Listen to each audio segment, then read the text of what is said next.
ជំរាបសួរពុកម៉ែបងប្អូនទាំងអស់គ្នានេះគឺជាមុនគាថាស្ដោះស្កន់បាទសម្រាប់ស្ដោះឲ្យអ្នកជំងឺដែលស្កន់ពីកំណើតពុកម៉ែបងប្អូនណាយើងស្ដោះពីលើក្បាលរហូតដល់ចុងជើងយើងស្ដោះ3ដងផ្លុំ3ដងពុកម៉ែបងប្អូនណាហ្នឹងហើយមុននឹងយើងសូត្រក៏យើងសូត្រនៅអ្នកមោពុទ្ធិយសទ្ធាំងចំនួន3ចប់យើងសូត្រនៅគាថានេះចំនួន7ចប់ពុកម៉ែបងប្អូនណាយើងសូត្រថាទៅអញ្ជើញព្រះឥសូរទៅអញ្ជើញព្រះនារាយទៅអញ្ជើញមុនកំរើករបើកខ្វាក់ខ្វាយ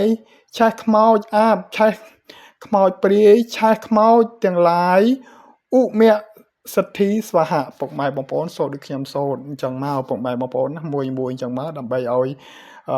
យើងរៀនទៅបានឆាប់ចាស់ឆាប់ចាំលឿនអញ្ចឹងណាពុកម៉ែបងប្អូនណាហើយអ្នកជំងឺស្កន់គឺជាអ្នកជំងឺដែលយើង